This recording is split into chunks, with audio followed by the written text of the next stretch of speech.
الحمد لله رب العالمين الرحمن الرحيم مالك يوم الدين إياك نعبد وإياك نستعين اهدنا الصراط المستقيم صراط الذين أنعمت عليهم غير المغضوب عليهم ولا الضالين.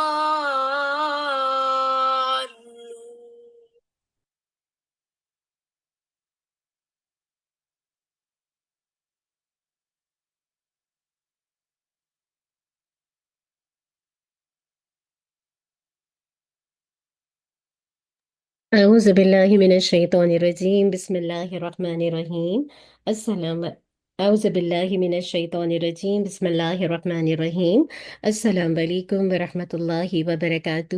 امید ہے آپ ساری بہنیں خیریت سے ہوں گے۔ اللہ سبحانہ و تعالی ہم سب کو اپنی عافیت میں، خیر میں، ایمان کی بہترین حالت میں رکھے۔ اللہ سبحانہ و تعالی ہم سب سے راضی ہوں، اللہم آمین۔ انشاءاللہ دعا کرتے ہیں۔ نحمدہ ونصلی علی رسولہ الکریم، اما بعد فاعوذ باللہ من الشیطان الرجیم، بسم اللہ الرحمن الرحیم۔ رب اشرح لی صدری ویسر لی امری واحلل عقدۃ من لسانی یفقہوا قولی، ربنا زدنا علما، اللہم فقہنا فی الدین، اللہم انا نسألک علما نافعا وعملا متقبلا ورزقا طیبا، اللہم انفعنا بما علمتنا وعلمنا ما ينفعنا وزدنا علما، اللہم وفقنا لما تحب وترضى، اللہم صلی وسلم علی نبینا محمد وبارک وسلم۔ امید ہے کہ آنے سے پہلے آپ سب نے اپنی نیتوں کا جائزہ لیا ہوگا۔ اللہم اجعل عملی کلہ صالحا واجعلہ لوجہک خالصا ولا تجعل لأحد فیہ شیئا، اللہم اصلح نیتنا وذریاتنا وزوجنا، اللہم آمین۔ چلیے الحمدللہ، آپ سب جانتے ہیں کہ آج ہمارا ڈے سیکنڈ ہے، اور آج بھی ہمارے پاس بہت کچھ احکامات ہیں جو کہ الحمدللہ بہت اہم جز ہے، جس کو سمجھنے کے لیے ٹائم شارٹ ہے، لیکن انشاءاللہ پہلے ہم اپنے تزکیے کی طرف چلیں گے کہ جو ہماری اصلاح کے رنگ ہے۔ آج ہمارا ڈے سیکنڈ ہے، تو ہم نے دیکھا تھا کہ جس چیز کو ہم اپنی زندگی میں مسلسل امپلیمنٹ کریں گے وہ ہے قرآن مجید۔ تو آج ہم اس کے بارے میں ایک اور دلیل دیکھیں گے کہ کیسے میں اور آپ اپنی زندگی میں قرآن کو یاد کرنے، اس کو سمجھنے، اس پر عمل کرنے کے لیے ہم انشاءاللہ کوشش کریں۔ تو قرآن کے بارے میں آتا ہے کہ قرآن شفا اور رحمت ہے۔ اللہ تعالیٰ فرماتے ہیں وَتُنَزِّلُ مِنَ الْقُرْآنِ مَا هُوَ شِفَاءٌ وَرَحْمَةٌ لِّلْمُؤْمِنِينَ، اور ہم اس قرآن میں سے تھوڑا تھوڑا نازل کرتے ہیں جو مومنوں کے لیے شفا اور رحمت ہے۔ ہم میں سے کون ہے جو شفا نہیں چاہتا؟ ہم میں سے کون ہے جو رحمت نہیں چاہتا؟ تو بہت ضروری ہے نا کہ میں اور آپ اس قرآن کو پڑھیں۔ تو الحمدللہ آپ جس نیت سے قرآن کو پڑھیں گے آپ کو وہی مراد نصیب ہوگی۔ تو انشاءاللہ آپ کنٹینیو انشاءاللہ جب اس قرآن کو پڑھتے رہیں گے تو آپ کی جو اتنی تکالیف ہے اس سے نجات بھی ملے گی، ساتھ اللہ کی رحمت بھی ملے گی۔ دوسری چیز جس سے ہمیں اپنے آپ کا تزکیہ کرنا ہے، اپنی اصلاح، وہ دعا کرنی ہے۔ دعا کا دامن کبھی بھی نہیں ہاتھ سے چھوڑنا۔ اور آج کی جو دعا اپنی یاد کرنی ہے وہ کون سی دعا ہے؟ ربی انی لما انزلت الی من خیر فقیر، اے اللہ، اے میرے رب، جو خیر بھی تو مجھ پر نازل کر دے میں اس کا محتاج ہوں۔ ہاں، آج اللہ سبحانہ و تعالیٰ مجھے اور آپ کو جو یہ خیر کی نعمت دے رہا ہے، ہاں، یہ قرآن کی کلاس کو لینے کی جو نعمت دے رہا ہے، ہم سب اس کے لیے اللہ کی محتاج ہیں۔ اگر اللہ تعالیٰ کی توفیق نہ ہو تو یہ سارے سسٹم خود سے رک جائیں۔ تو کوئی بھی خیر، کوئی بھلائی جو بھی اللہ تعالیٰ نازل کرتا ہے ہم سب اس کے محتاج ہیں۔ تو اس دعا کو آج آپ نے دل کی کی گہرائی کے ساتھ اللہ تعالیٰ سے مانگنا ہے، اپنی جسے کہا جائے رکوع کے اندر بھی، اور سوری اپنی سجدے کے اندر بھی، اور ساتھ ساتھ تشہد میں بھی۔ تیسری چیز ہم نے کہا تھا کہ جس پہ ہم ورک کریں گے تو وہ کیا ہے؟ الحمدللہ جس پہ ہمیں ورک کرنا ہے وہ ہے وضو۔ دیکھیے وضو بیسک عبادت ہے جس کی جو کہ ایک طرح سے پری ریکوزٹ ہے آپ کی نماز کے لیے۔ تو وضو کیا کرتا ہے جس کی وجہ سے آپ وضو کریں گے تو وہ آپ کے گناہوں کو دھو دیتا ہے۔ اور اس کے بارے میں روایت آتی ہے کہ جب مسلمان یا مومن وضو کرتا ہے اور اپنے چہرے کو دھوتا ہے تو پانی یا پانی کے آخری قطرے کے ساتھ اس کے چہرے کے وہ تمام گناہ ختم ہو جاتے ہیں جو اس نے اپنی آنکھوں سے دیکھ کر کیے، امیجنیشن میں لائی۔ اٹھتے بیٹھتے چلتے پھرتے ہم سب گناہ کرتے ہیں نا، تو سارے گناہ کیا ہو جاتے ہیں؟ وائپ آف ہو جاتے ہیں۔ اور جب اپنے ہاتھوں کو دھوتا ہے تو اس کے ہاتھوں سے پانی یا پانی کے آخری قطرے کے ساتھ وہ تمام گناہ جھڑ جاتے ہیں جن کا اس نے اپنے ہاتھوں سے ارتکاب کیا ہے۔ اسی طرح جب وہ پاؤں دھوتا ہے تو پانی یا پانی کے آخری قطرے کے ساتھ وہ تمام گناہ جھڑ جاتے ہیں جن کی طرف وہ چل کر گیا ہے، بالآخر وہ گناہوں سے پاک ہو جاتا ہے۔ تو آج جب آپ وضو کریں گے تو آپ کو یہ بات ذہن میں رکھنی ہے اچھی طرح کہ میرے ہاتھ کے گناہ، میرے پاؤں کے گناہ، ہاں، اور جسے کہا جائے یعنی آپ کے ہر طرح کے جو گناہ ہیں، چاہے وہ ہاتھ کے ہیں چاہے وہ پاؤں کے ہیں، وہ آپ کے ایک ایک قطرے کے پانی کی جو آپ کے وضو کے اعضاء پہ لگتا ہے تو الحمدللہ آپ گناہوں سے پاک و صاف ہو جاتے۔ تو اس انٹینشن کے ساتھ آج آپ نے انشاءاللہ وضو کرنا ہے۔ پھر ایک کہ جب آپ اچھی طرح وضو کریں گے آپ کو یہ فیلنگ آئے گی میں اپنے گناہوں کو دھو کر اللہ کے حضور کھڑی ہوں، پھر آپ کی نماز میں خشوع آئے گا۔ اور نماز میں خشوع پیدا کرنے کے لیے آج جو ضروری کام آپ نے کرنا ہے وہ کیا ہے؟ یہ قرآن کی آیت آپ کا موٹو ہونی چاہیے، اور وہ کیا ہے؟ قد افلح المؤمنون الذین هم فی صلاتهم خاشعون۔ یقیناً فلاح پائی ہے ایمان لانے والوں نے جو اپنی نماز میں خشوع کرتے ہیں۔ ہم میں سے کون ہے جو فلاح نہیں چاہتا؟ اور فلاح ایسی کامیابی ہے جس کے بعد کبھی ناکامی نہیں ہوتی ہے، ٹھیک ہے؟ افلاح افعلا کا وزن ہے، یعنی ہمیشہ کی کامیابی جس کے بعد کبھی انسان کو ناکامی نہیں ہے۔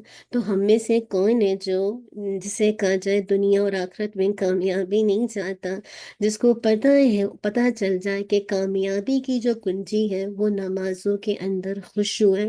تو انشاءاللہ ہم میں سے ہر کوئی دنیا اور آخرت میں جب سکسیس چاہتا ہے تو اپنی نماز کے اندر خاص کر اس چیز کا اہتمام کرے گا کہ مجھے اپنے خشوع کو مینٹین کرنا ہے۔ کل آپ نے پڑھا تھا نماز وقت پہ ادا کرنا ہے، آج کیسے؟ فلاح کو سامنے رکھنا ہے، کامیابی چاہیے دنیا کی بھی آخرت کی بھی، تو مجھے کیا کرنا ہے؟ خشوع اختیار کرنا ہے۔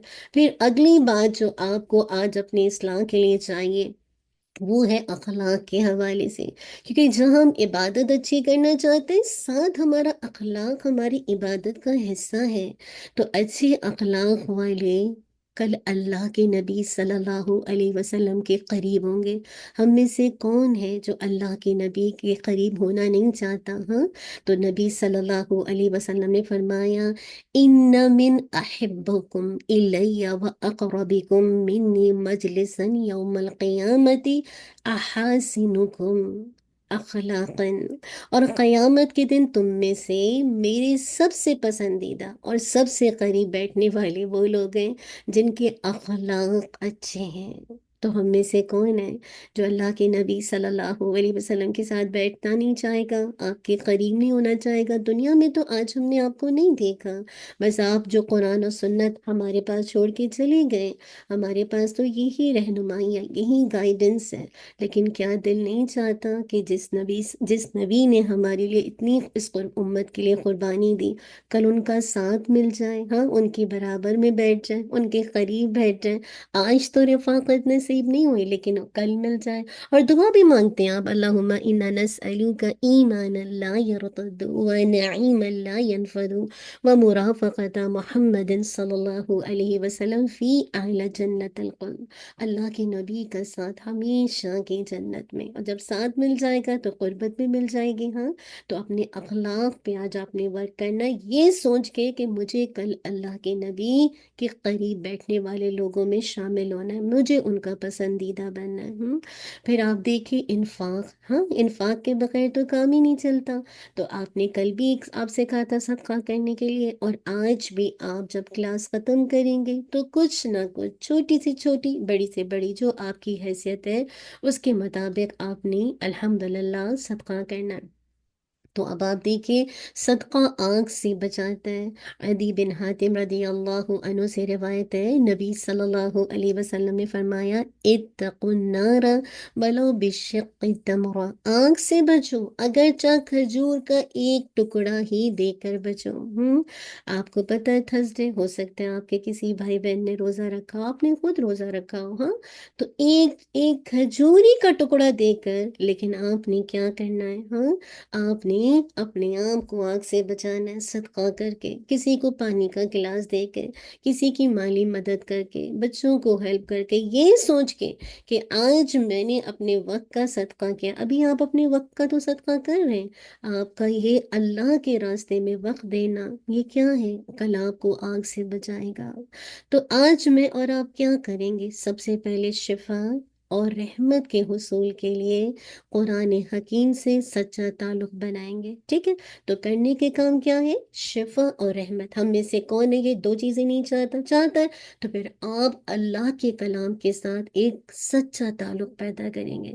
آج دنیا میں تو اتنی منافقت ہے کہ ہم اوپر سے کچھ ہے اندر سے کچھ ہے. تو ضروری ہے کہ ایک سنسیئر ریلیشن شپ آپ کی اب اس کلام کے ساتھ ہو. پھر یہ کہ جنت میں نبی صلی اللہ علیہ وسلم کے ساتھ کے لیے مجھے اور آپ کو اپنے اخلاق کو بہتر بنانے کی آج سے نیت کرنی ہے، تاکہ میں اور آپ انشاءاللہ کل اللہ کے نبی صلی اللہ علیہ وسلم کے ساتھ ہو سکیں. پھر یہ کہ اپنے آپ کو آگ سے بچانے کے لیے آج آپ نے ابھی صدقہ کرنا. ٹھیک ہے، تو اپنے طور پر اپنے پیارے آپ کے آگے پیچھے ہوں گے، چھوٹی سی اسمائل دے کر یا بڑی سی بگ اسمائل دے کر ان سب کو یعنی صدقہ کر کے انشاءاللہ اللہ سے دعا کیجیے کہ کل یہ صدقہ میری آخرت میں میرے لیے نجات کا ذریعہ بن جائے. چلیے انشاءاللہ آج ہمارا تزکیے کا سیشن یہیں پر رکیں گے، اور آپ نے ایوری ڈے ان پر ورک کرنا ہے، دعائیں بھی یاد کرنی ہے، اور کوشش یہ کرنا ہے کہ اس کو اچھی طرح سے امپلیمنٹ کریں. کیونکہ آج الحمدللہ جب ہم پڑھیں گے اس پر عمل کریں گے تو یاد رکھیے اسی سے ہماری نجات ہے. صرف علم کافی نہیں ہے نجات کے لیے جب تک آپ کا علم آپ کے عمل میں نہ ڈھلے. یہ تو یہود کے علماء کا حال تھا نا کہ پڑھتے تو تھے، جانتے تو تھے، لیکن علم عمل کا حصہ نہیں بنا تھا. تو آج انشاءاللہ ہم سیکنڈ جز دیکھیں گے، پارہ نمبر 2 کو دیکھیں گے. الحمدللہ آج اس کا خلاصہ دیکھیں گے. آپ سے میں پھر ریکویسٹ کروں گی سسٹر تھوڑا سا فاسٹ پیس پہ جائے گا، کیونکہ اہم باتوں کو ہائی لائٹ کرنا ضروری ہوتا ہے. میں نے یہ ٹارگٹ صرف اس وجہ سے سسٹرز لیا ہے کہ وہ بہنیں جو کسی وجہ سے جاب کرتی ہیں، جن کے پاس فل ڈے ٹائم نہیں ہے، تو ایٹ لیسٹ ان کو کچھ تو قرآن کی سبھی سمجھ آ جائے. ایوری ڈے ان کو قرآن کی جو ایک جز کی سبھی سمجھ آ جائے. لیکن مختلف پلیٹ فارم پہ دورہ قرآن ہو رہے ہیں، آپ ان کو ضرور جوائن کیجیے.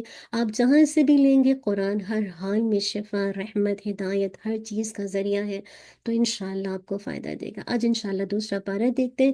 الحمدللہ، بسم اللہ الرحمن الرحیم. اس پارے میں بھی آپ دیکھیں گے سورۃ البقرہ ہی ہے، اور لاسٹ کلاس میں آپ نے یہ بات سنی تھی کہ اللہ سبحانہ وتعالیٰ نے آل ابراہیم کی ایک شاخ کون بنی اسرائیل کو دنیا کی امامت عطا کی تھی. پھر ان کی سرکشیوں کے سبب انہیں اس منصب سے معزول کر دیا گیا، ان کو نکال دیا گیا.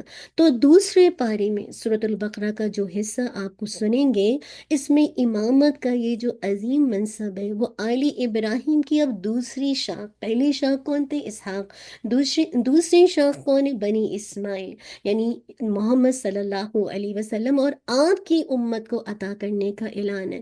تو اگر ہم دوسرے جز کو دیکھیں گے اور اس کے ٹاپک کو دیکھیں گے تو اس اعتبار سے ہم اس کو 3 بڑے حصوں میں ڈیوائیڈ کر دیں گے۔ کتنے بڑے حصوں میں؟ 3 بڑے حصوں میں ڈیوائیڈ کر دیں گے۔ پہلا حصہ انشاءاللہ آپ دیکھیں گے کہ پہلے حصے میں جو خلافت زمین کی اور امامت کی جو منصب کی تبدیلی ہے اس کے بارے میں بات کی گئی ہے، کیونکہ پارے کے آغاز میں بتایا گیا ہے کہ امامت کے اس عظیم منصب پر آل ابراہیم کی دوسری شاخ بنی اسماعیل یعنی اللہ کے نبی صلی اللہ علیہ وسلم اور آپ کی امت کو سرفراز کر دیا گیا۔ اس منصب کی تبدیلی کی بڑی نشانی کے طور پر امت محمد صلی اللہ علیہ وسلم کا قبلہ بھی تبدیل کر دیا گیا۔ تو قبلہ اول کیا تھا؟ مسجد اقصی، جس کو آپ بیت المقدس کی تعمیر یعنی بنی اسرائیل کے جو سربراہ تھے یعقوب علیہ السلام نے کی تھی، اور بنی اسرائیل نے اسے اپنی ذاتی اور خاندانی جاگیر سمجھ رکھا تھا۔ بنی اسرائیل کو منصب امامت سے معزول کرنے کے ساتھ ہی ان کی جو تعمیر کردہ مسجد اقصی کا قبلہ ہونے کا یہ اعزاز ختم کر کے کعبے کو، مسجد حرام کو یہ احترام عطا کر دیا گیا، اور جسے کس نے بنایا تھا؟ اسماعیل علیہ السلام نے اپنے والد ابراہیم علیہ السلام کے ساتھ مل کر تعمیر کیا تھا۔ یہ دونوں باتیں یاد رکھیے، جو قبلے کی تبدیلی، یہ دونوں باتیں تورات میں یہود کو بتا دی گئی تھی کہ اگر تم اپنی حرکتوں سے باز نہ آئے تو نبوت تمہارے بھائیوں کو دے دی جائے گی، اور جب منصب تبدیل ہوگا تو قبلہ بھی تبدیل کر دیا جائے گا۔ اسی لیے اللہ تعالیٰ نے فرمایا وَكَذَلِكَ جَعَلْنَاكُمْ أُمَّةً وَسَطًا لِتَكُونُوا شُهَدَاءَ عَلَى النَّاسِ وَيَكُونَ الرَّسُولُ عَلَيْكُمْ شَهِيدًا، اور اسی طرح ہم نے تمہیں سب سے بہتر امت بنایا۔ کس سے؟ ہمیں کہا جا رہا ہے تاکہ تم لوگوں پر شہادت دینے والے بنو اور رسول تم پر شہادت دینے والے بنے۔ اس آیت کے شروع میں وَكَذَلِكَ کا لفظ آیا، اس کے معنی کیا ہے؟ اسی طرح، یعنی جس طرح پہلے بنی اسرائیل کو منصب امامت پر فائز کیا تھا، اسی طرح اللہ تعالیٰ نے ہمیں یعنی اللہ تعالیٰ ہمیں کہہ رہے امت وسط، یعنی تم کو امت سے وسط یعنی بہترین سب سے عمدہ امت بنایا،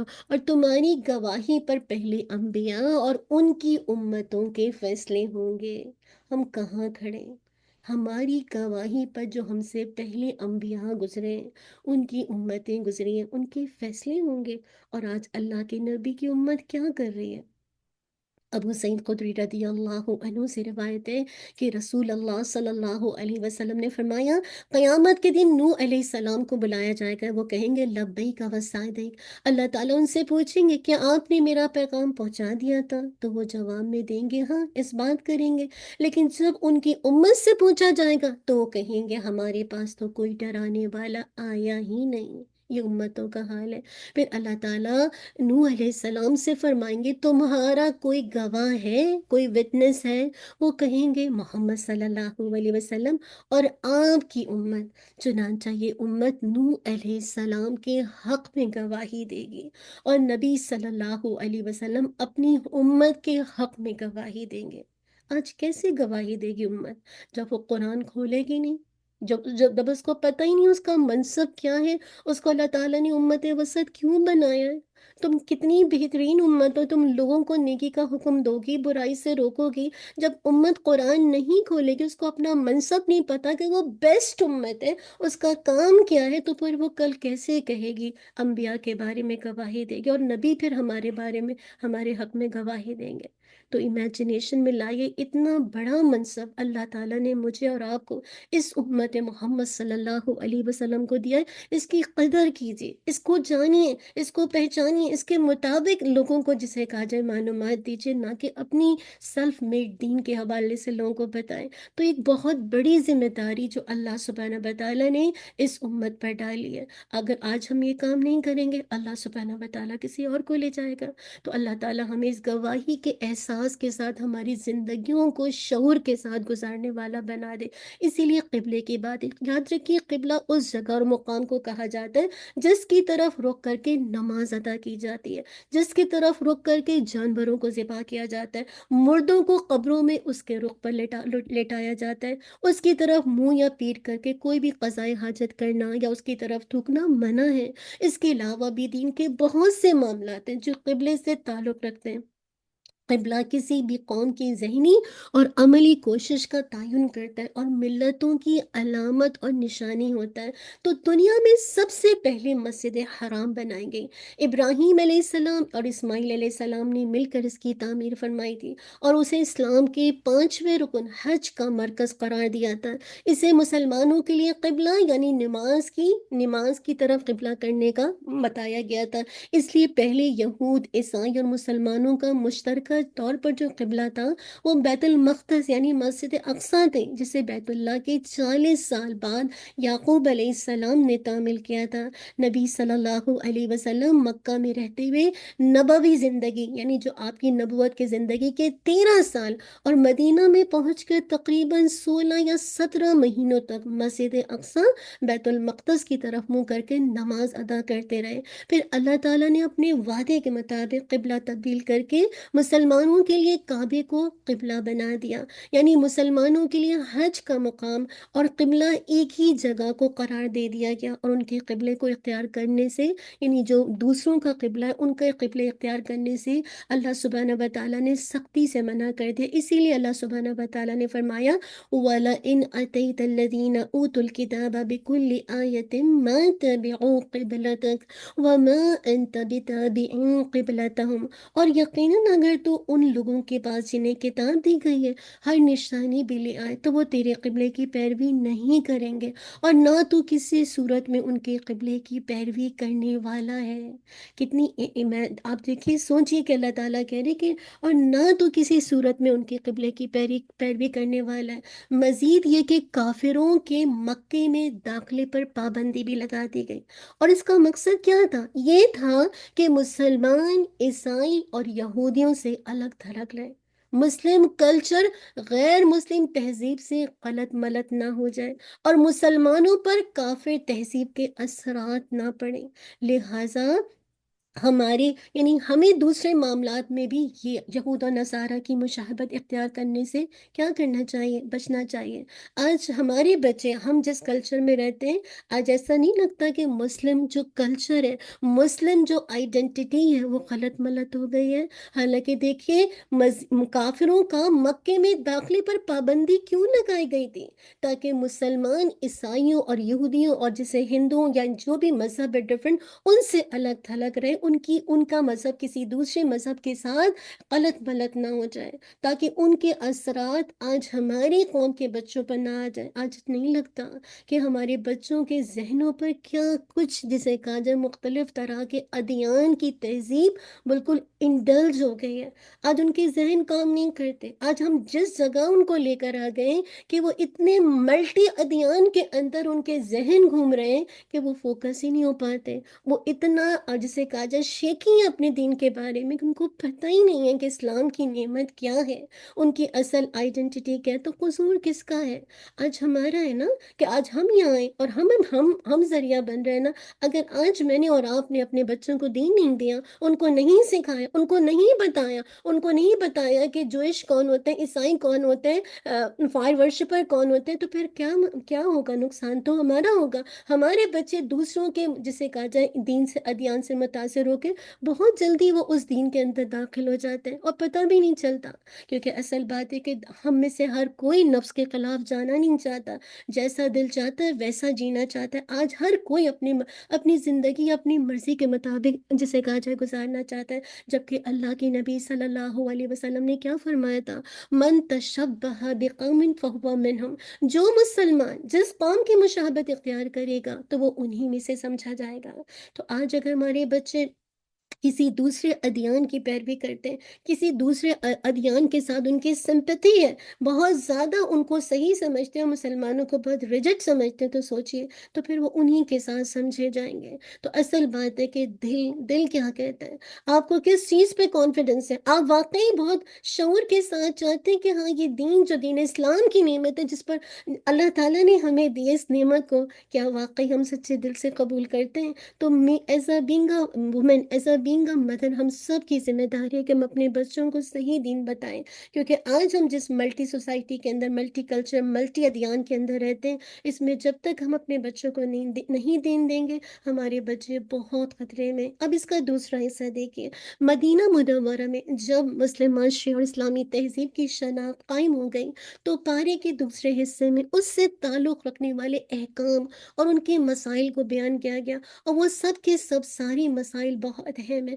اور ان میں سب سے پہلے اللہ تعالیٰ سے مومنوں کی شدید محبت۔ اسلام میں سب سے پہلی چیز کیا ہے؟ اللہ پر ایمان لانا، اور اللہ پر ایمان لانے میں 4 چیزیں شامل ہیں۔ اللہ کی ذات ایکسس کرتی ہے، اللہ تعالیٰ کی الوہیت پر ایمان لانا، اللہ تعالیٰ کی ربوبیت پر ایمان لانا، اور اللہ تعالیٰ کے اسماء و صفات اور افعال پر ایمان لانا۔ اس کے بغیر کوئی بھی شخص مسلمان نہیں بن سکتا۔ اور اللہ پر ایمان لانے کا مطلب صرف مان لینا نہیں کہ ہاں اللہ اللہ، بلکہ دنیا کی ہر چیز سے بڑھ کر، اس کو نوٹ کیجئے گا، اللہ پر ایمان لانے کا مطلب صرف نہیں ہے کہ میں نے لا الہ الا اللہ پڑھ لیا، بلکہ دنیا کی ہر چیز سے بڑھ کر اللہ سے تعلق اور محبت کرنا، اور پھر اطاعت کے ذریعے اس محبت کا اظہار کرنا لازم ہے۔ اگر آپ صرف زبان سے کہہ دیں اپنے ہسبینڈ سے آئی love you, I love you, لیکن آپ ان کی کوئی خدمت نہیں کرتی، ان کی کوئی بات نہیں مانتی، ان کو بلکہ ان کو ہر چیز کو کنڈم کرتی ہیں، تو یہ کیسی محبت ہے؟ ایک انسانی رشتوں میں تو مجھے اور آپ کو یہ محبت سمجھ آتی ہے، ہاں؟ تو میں اللہ کو مانتی ہوں لیکن اللہ کی بات کو نہیں مانتی ہوں، اللہ کی اطاعت نہیں کرتی ہوں، اپنی محبت کا ثبوت اس کے ایکشن کی شکل میں نہیں دیتی، تو میں کیسی مسلمان ہوں؟ تو یاد رکھیے، ہر چیز سے بڑھ کر اللہ سے تعلق، اس سے محبت کرنا، پھر اطاعت کے ذریعے اس محبت کا اظہار کرنا لازم ہے، تب ایک انسان سچا پکا مومن اور مسلمان بنتا ہے۔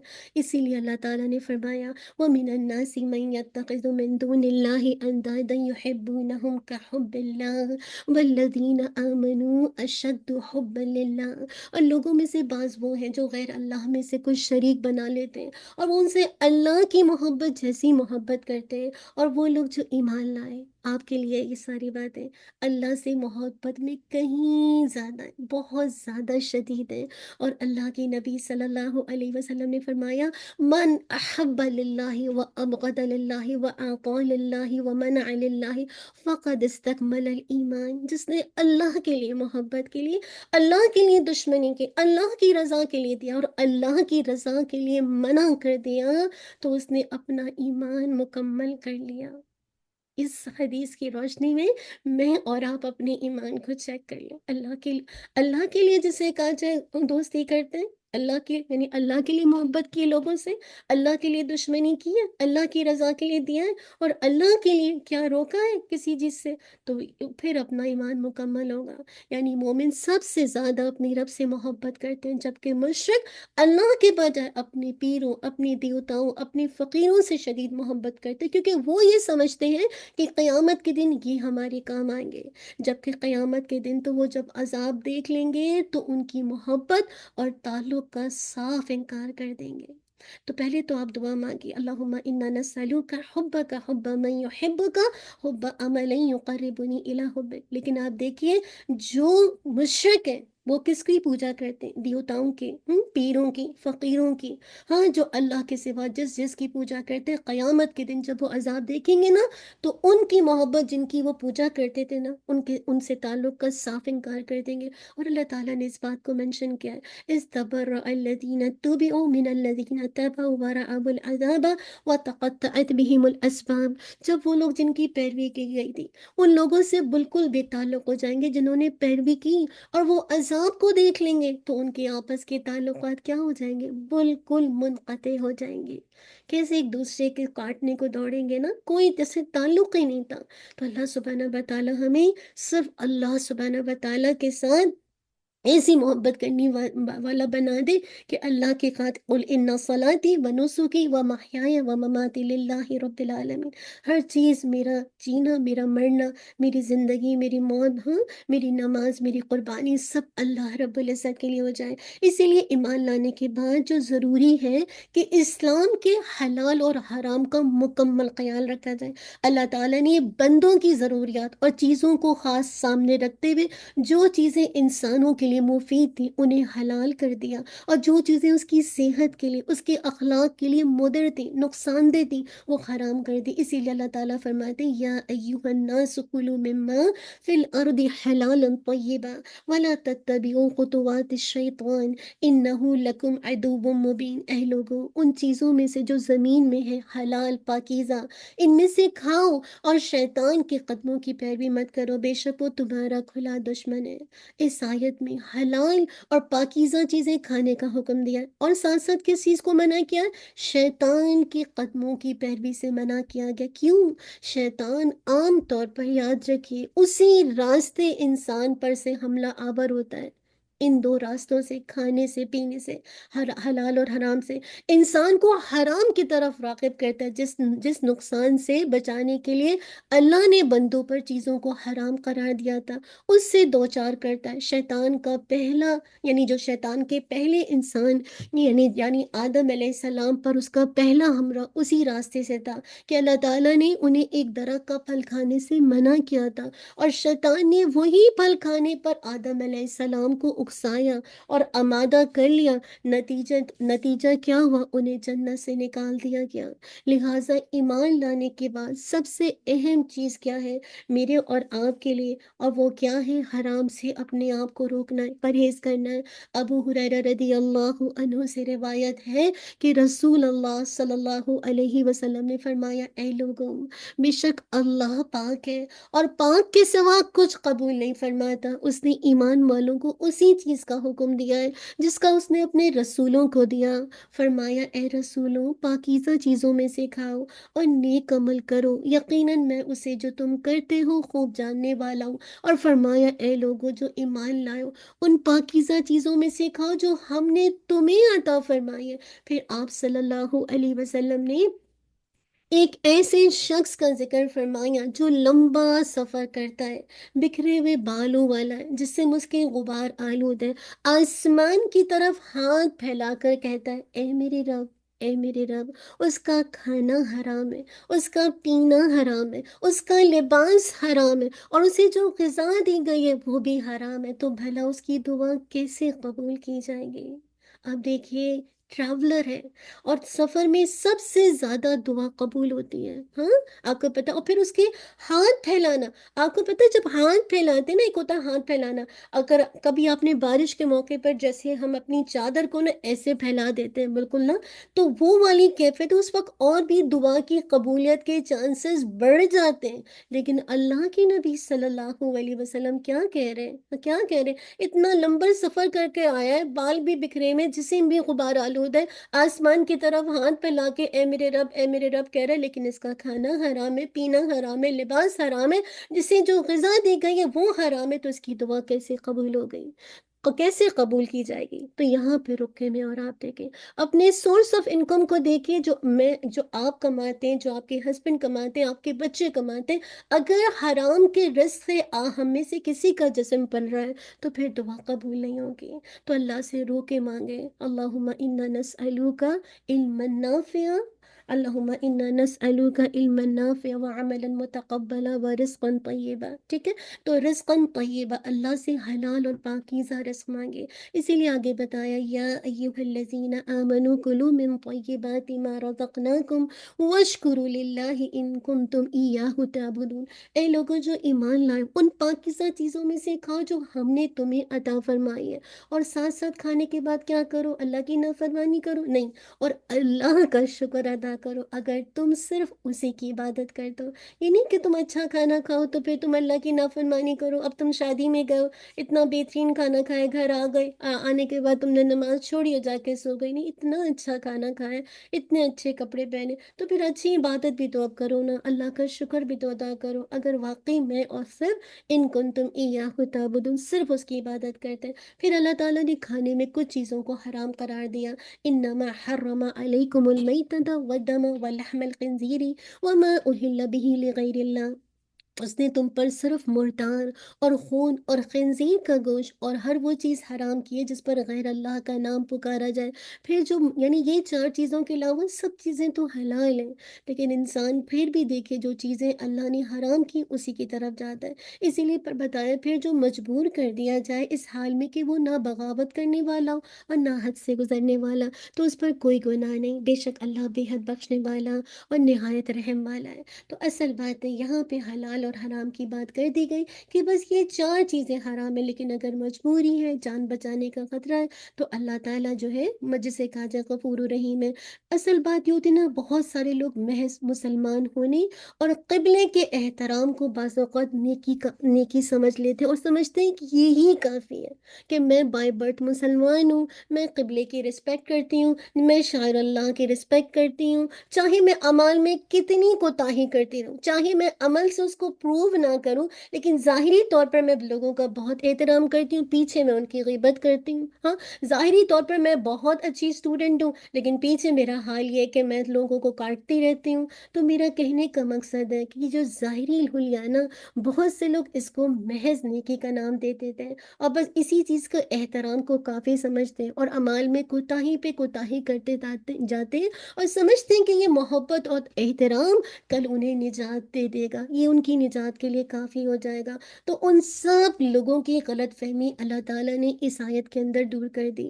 لیس البر ان تولوا وجوہکم قبل المشرق والمغرب ولکن البر من آمن باللہ والیوم الآخر والملائکۃ والکتاب والنبیین۔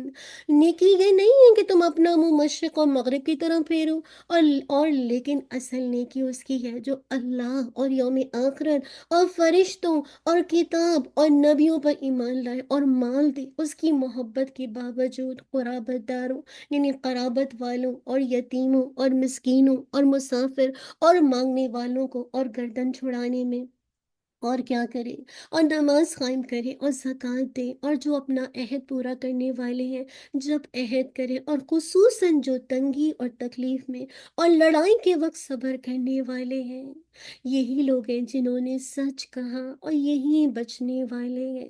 یہ ہے آج کی آپ کی موٹو آیت کہ یہ ہے نیکی کا کنسپٹ۔ اگر آپ واقعی سچی نیکی کرنا چاہتے ہیں تو اس آیت کی ڈیٹیل میں تفسیر سنیں تو آپ کے اندر سے منافقت نکل جائے گی۔ یہ سچے مومن وہی ہیں جو یعنی یہ رسم والے مومن نہیں، رسمی مسلمان نہیں، بلکہ واقعی ان کی زندگیوں میں اصل جو امپورٹنس ہے وہ ایمان کی ہے، اصل جو امپورٹنس ہے وہ عبادات کی ہے، اصل جو ان کی زندگی میں امپورٹنس ہے وہ حقوق کی ادائیگی کی ہے۔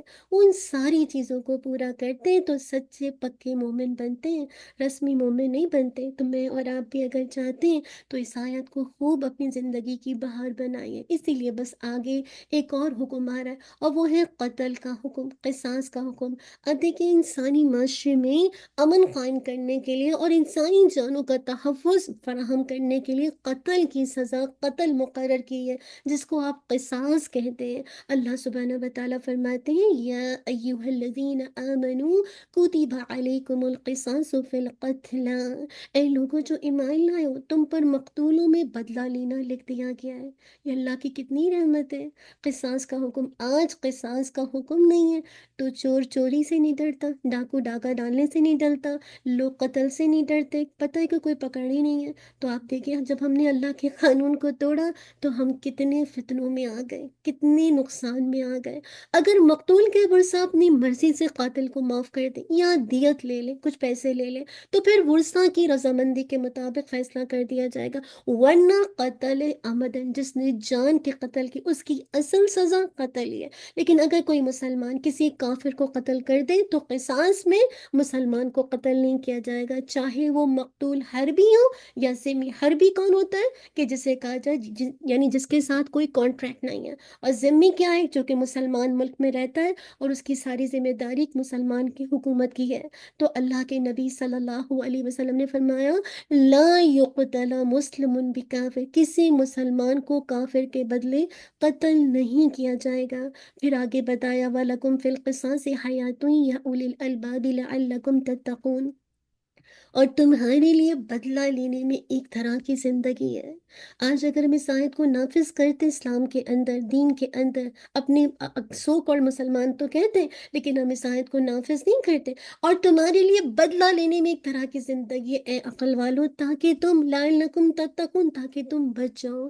یعنی یہی وہ طریقہ ہے جس سے تمہاری جانیں محفوظ رہ سکتی ہیں، تمہارے مال محفوظ رہ سکتے تھے۔ دوسری بات یہ کہ اللہ کے احکام پر عمل کرنا ہم سب کے لیے باعث برکت ہے۔ اگر اللہ سبحانہ و تعالیٰ نے مجھے اور آپ کو کہا ہے، ہم جتنا بھی ہیومن رائٹس کے نام سے بات کرتے جائیں کہ کہیں انسانی سوچ ہے، لیکن اللہ تعالیٰ ہم سب سے زیادہ پیار کرتے ہیں، ہم سے ہماری جانوں سے زیادہ پیار کرتے ہیں۔ تو جب اللہ تعالیٰ نے مجھے اور آپ کو احکام دیا ہے تو مجھے اور آپ کو جب اس احکام پر اللہ تعالیٰ سے توفیق مانگے کہ باقی ہم اس پر عمل کریں، اس پر عمل کرنا میرے اور آپ کے لیے باعث برکت ہے۔ اسی وجہ سے عبداللہ بن عمر رضی اللہ عنہ سے روایت ہے کہ رسول اللہ صلی اللہ علیہ وسلم نے فرمایا اللہ تعالیٰ کی حدود یعنی شرعی سزاؤں میں سے کسی حد کا نافذ کرنا اللہ عز و جل کی زمین پر 40 راتیں بارش ہونے سے بہتر ہے۔ آپ دیکھیے کیسے ہوں گی، آج نہیں نافذ ہوتی۔ آج اللہ کی حدود، اللہ تعالیٰ کی جو شرعی سزائیں ہیں وہ نافذ نہیں ہوتی۔ آج چوری کرنے والے کا ہاتھ نہیں کاٹا جاتا، ہاں؟ تو پھر کیسے جب سزائیں نافذ نہیں ہوتی تو پھر ہم کس طرح سے جسے کہا جائے خسارے کے اندر جا رہے ہیں۔ اللہ تعالیٰ ہمیں واقعی یہ جو حدیں اللہ سبحانہ و تعالیٰ نے نافذ کرنے کے لیے ہمیں جو دی ہیں، اللہ ہمیں اس میں نافذ کرنے والا بنائے۔ ہم کتنے لوگ ہیں جو اسلامک کنٹری میں رہتے ہیں، تو کیا واقعی ہر اسلامک کنٹری میں اسلام کے جو شرعی لاز ہیں وہ نافذ ہوتے ہیں؟ نہیں، آج تو ساری چیزیں بک گئی ہیں۔ آج تو لگتا ہے کہ ایمان بکتا جا رہا ہے، ہر بندہ اپنے آپ کو جسے کہا جائے ایک ہپوکریٹ سا نظر آتا ہے، سامنے کچھ ہے اندر کچھ ہے۔ اللہ تعالیٰ ہم سب کو بچائے اور ہم سب کو توفیق دے کہ جو اللہ سبحانہ و تعالیٰ نے لاز نافذ کیے اسپیشلی اس طرح کے احکام میں تاکہ لوگوں کی جانیں ان کے مال محفوظ رہے، اللہ تعالیٰ نے ہم سب کو اس پر امپلیمنٹ کرنے والا بنا دے۔ اب آگے پھر رمضان کی بات ہو گئی۔ اللہ تعالیٰ نے ہم سب پر رمضان کے روزے فرض کیے۔ اللہ سبحانہ و تعالیٰ فرماتے یا ایوہ الذین آمنوا کتب علیکم الصیام کما کتب علی الذین من قبلکم لعلکم تتقون، اے لوگوں جو ایمان لائے ہو، تم پر روزہ رکھنا لکھ دیا گیا، فرض کر دیا گیا جیسے ان لوگوں پر لکھا گیا جو تم سے پہلے تھے، کیوں؟ تاکہ تم بچ جاؤ۔ پھر یہی نہیں بتایا کہ روزہ تو فرض ہے لیکن ساتھ ہی بتا دیا روزے کی فضیلت کے حوالے سے شہر رمضان الذی انزل فیہ القرآن هدى للناس وبينات من الهدى والفرقان فمن شهد منكم الشهر فليصم ومن كان مريضا أو على سفر فعدة من أيام أخر۔ رمضان کا مہینہ وہ ہے جس میں قرآن نے مزید اتارا گیا ہو۔ پیار آتا ہے، اتنا پیارا قرآن ہم سب کی دل کی بہار ہے جو لوگوں کے لیے سراسر ہدایت ہے۔ آج جو لوگ دور ہیں نا ان کو صرف یہ آیت بتائیے، یہ صرف پورا کا پورا ہدایت ہے، اور ہدایت کی حق اور باطل میں فرق کرنے کی واضح دلیل ہے۔ تو تم میں سے جو اس مہینے میں حاضر ہو اس کا روزہ رکھے، اور جو بیمار ہے یا کسی سفر پر ہے تو وہ دوسرے دنوں میں گنتی پوری کر لیں۔ تو رمضان کی فضیلت خاص کر کس وجہ سے ہے؟ اس قرآن کی وجہ سے جو کہ قرآن اس مہینے میں نازل ہوا، اور ساتھ ہی ساتھ نہ صرف دیکھیں آپس میں ایک دوسرے کے ساتھ انٹر لنک ہے، روزے کی فرضیت قرآن، اور پھر آگے ہی دعا کا تعلق بتا دیا کہ روزے کے ساتھ دعا کا بھی بہت گہرا تعلق ہے، اس لیے اللہ تعالیٰ نے روزوں کے احکام کے درمیان دعا کرنے کا حکم دیا اور اس کی قبولیت کا اعلان کیا۔ اللہ کے نبی صلی اللہ علیہ وسلم نے فرمایا ان للصائم عند فطرہ لدعوۃ، دعوتن ما ترد، روزہ دار کی دعا افطار کے وقت رد نہیں کی جاتی۔ تو اب آپ کیا کریں گے؟ اہتمام کریں گے۔ کس چیز کا اہتمام کریں گے؟ کہ خاص کر روزے کے وقت اپنے لیے اللہ سے رو رو کے دعا مانگیں گے، ہاں، کیونکہ اکثر ہوتا ہے نا کہ روزے کا جب کھلنے والا ہوتا ہے، ہم سب کا یہ حال ہوتا ہے، ہمیں پتہ بھی ہوتا ہے کہ روزے دار کی دعا رد نہیں کی جاتی، لیکن ہم بھول جاتے ہیں۔ 5 منٹ صحیح، 3 منٹ صحیح، 10 منٹ صحیح، آپ اپنی مصروفیت کو دیکھ لیں، اپنی ذمہ داریوں کو دیکھ لیں، لیکن کچھ نہ کچھ حصہ آپ 2 منٹ صحیح خشوع کے ساتھ اللہ سے رو رو کے دعا مانگیے۔ آپ کی کتنی حاجتیں ہیں نا، ہم سب کی کتنی حاجتیں ہمارے سینوں میں اللہ جانتا ہے، اور اگر آپ منہ سے نہ کہیں، اپنی دل ہی دل میں کہیں، تو اللہ تعالیٰ وہ پکار بھی سنتا ہے، ہاں۔ تو کہنے کا مقصد ہے، ہم تو مائل با کرم میں کوئی سائل ہی نہیں، راہ دکھلائیں کسے، راہ منزل ہی نہیں۔ تو کہنے کا مقصد ہے وَإِذَا سَأَلَكَ عِبَادِي عَنِّي فَإِنِّي قَرِيبٌ أجيب الدعوة الداعي إذا دعان فليستجيبوا لي وليؤمنوا بي لعلهم يرشدون۔ اور جب میرے بندے تجھ سے میرے بارے میں سوال کریں تو بے شک میں قریب ہوں، میں پکارنے والے کی دعا قبول کرتا ہوں۔ جب وہ مجھے پکارتا ہے، آپ کو پکارنا ہے، تو لازم ہے کہ وہ میری بات مانے، صرف لا الہ الا اللہ کہہ کر لا الہ الا اللہ کے تقاضے بھی پورے کریں، میری بات کو مانے، مجھ پر ایمان لائے تاکہ وہ ہدایت پائیں۔ تو اگر ہم چاہتے ہیں نا ہماری دعا قبول ہو، تو ضروری ہے اللہ کی بات کو مانیں، اللہ کی شریعت کو مانیں، اس پر ایمان لائیں، تاکہ اللہ سبحانہ و تعالیٰ ہمیں ہماری دعاؤں کو قبول کرے اور ہمیں ہدایت دے۔ اسی لیے آپ دیکھیے کہ آگے ایک اور احکام بتا دیا رشوت کے حوالے سے، جو کہ حرام ہے۔ معاشرتی بنیادوں کو یہ رشوت کھوکھلا کر دیتی ہے، اس لیے اسلامی معاشرے میں رشوت لینے، دینے اور اس کے ذریعے سے بننے سے منع کیا گیا۔ مراد ہے کہ اس کے ذریعے سے جو لوگ مال بناتے ہیں اس سے منع کیا گیا۔ عبداللہ بن عمر بن عاص رضی اللہ عنہ سے روایت ہے کہ رسول اللہ صلی اللہ علیہ وسلم نے فرمایا، لعن رسول اللہ صلی اللہ علیہ وسلم راشی والمرتشی۔ رسول اللہ صلی اللہ علیہ وسلم نے رشوت دینے والے اور رشوت لینے والے پر لعنت فرمائی ہے۔ ان دونوں پر کیا ہے؟ لعنت کی گئی ہے۔ تو اللہ تعالیٰ ہمیں اس چیز سے بچا۔ اور آج دیکھیں بہت ساری جگہوں پر رشوت کے بغیر کام ہی نہیں ہوتا، کام ہی نہیں ہوتا۔ اللہ سبحانہ و تعالیٰ ہمیں اس سے بچائے۔ اسی لیے اب آگے بتایا وَلَا تَأْكُلُوا أَمْوَالَكُمْ بَيْنَكُمْ بِالْبَاطِلِ وَتُدْلُوا بِهَا إِلَى الْحُكَّامِ لِتَأْكُلُوا فَرِيقًا مِّنْ أَمْوَالِ النَّاسِ بِالْإِثْمِ وَأَنْتُمْ تَعْلَمُونَ۔ اور اپنے مال آپس میں باطل طریقے سے مت کھاؤ، اور نہ انہیں حاکموں کی طرف لے جاؤ تاکہ لوگوں کے مالوں میں سے ایک حصہ گناہ کے ساتھ کھا جاؤ۔ یہ تو رشوت ہے، حالانکہ تم جانتے ہو۔ تو روزے کی آیات کے بعد حرام کھانے سے کیوں منع کیا؟ اس لیے منع کیا جب اللہ کے حکم پر کچھ وقت کے لیے آپ ہم سب حلال چیزوں کو چھوڑ دیتے ہیں، تو اس کا لازمی تقاضا ہے کہ جو چیزیں ہمیشہ کے طور پر ابدی طور پر حرام ہے، میں اور آپ انہیں بھی ہمیشہ کے لیے چھوڑ دیں، اور اللہ تعالیٰ مجھے اور آپ کو ایسا کرنے والا بنا دے۔ اب آگے جہاد کا حکم آ رہا ہے۔ جب امت محمد صلی اللہ علیہ وسلم کو اللہ تعالیٰ نے امامت کا منصب دے دیا، تو اس کا لازمی تقاضا تھا کہ اس دین کی اشاعت اور اس کی تنفیذ کے لیے ہر طرح کی کوشش کی جائے، اور دعوت بھی دیں اور جہاد بھی کریں۔ اسی لیے کہا وَقَاتِلُوا فِي سَبِيلِ اللَّهِ وَقَاتِلُوا فِي سَبِيلِ اللَّهِ الَّذِينَ يُقَاتِلُونَكُمْ وَلَا تَعْتَدُوا إِنَّ اللَّهَ لَا يُحِبُّ الْمُعْتَدِينَ۔ اور اللہ کے راستے میں ان لوگوں سے لڑو جو تم سے لڑتے ہیں، اور زیادتی مت کرو، بے شک اللہ زیادتی کرنے والوں سے محبت نہیں کرتا۔ اور ساتھ ہی بتا دیا وَقَاتِلُوهُمْ حَتَّى لَا تَكُونَ فِتْنَةٌ وَيَكُونَ الدِّينُ لِلَّهِ۔ اور ان سے لڑو یہاں تک کہ کوئی فتنہ نہ رہے اور دین اللہ سبحانہ و تعالیٰ کے لیے خالص ہو جائے۔ تو اب یہاں سے آپ کو پتہ چلتا ہے اسلام پیس کا دین ہے، اسلام امن کا دین ہے۔ جہاد کا اصل مقصد کیا ہے؟ نعوذ باللہ فتنہ کریٹ کرنا نہیں، جہاد کا اصل مقصد معاشرے سے فتنے فساد کو ختم کرنا ہے۔ آپ دیکھیں کہ مکہ کے 13 سال تک مسلمانوں کو روک کر رکھنے کا حکم تھا، کہ وہ کتنی مارے کھاتے تھے، کتنی تکلیفیں اٹھاتے تھے، لیکن ان کو ہاتھ اٹھانے کے لیے منع کیا گیا تھا۔ لیکن ہجرت مدینہ کے بعد جب اسلام الحمدللہ اسلامی تحریک نئے دور میں داخل ہوئی، تو کفار کے ظلم کا جواب دینے اور ان کا مقابلہ مقابلے کرنے کی مسلمانوں کو اجازت دے دی گئی، بلکہ کہہ لیجئے کہ کفر، شرک، ظلم و ستم اور فتنے کے ختم کرنے اور اسلام کی سربلندی کے لیے جہاد کرنا فرض قرار دے دیا گیا تھا۔ اس وقت جہاد کرنا فرض تھا، ہاں ضروری تھا اس وقت جہاد میں شرکت کرنا۔ عبداللہ بن عمر رضی اللہ عنہ سے روایت ہے، رسول اللہ صلی اللہ علیہ وسلم نے فرمایا، مجھے حکم دیا گیا ہے کہ میں تمام لوگوں سے جنگ کروں یہاں تک کہ وہ اس بات کی شہادت دیں کہ اللہ کے سوا کوئی معبود نہیں اور محمد صلی اللہ علیہ وسلم اللہ کے رسول ہیں، اور نماز قائم کریں اور زکوٰۃ ادا کریں۔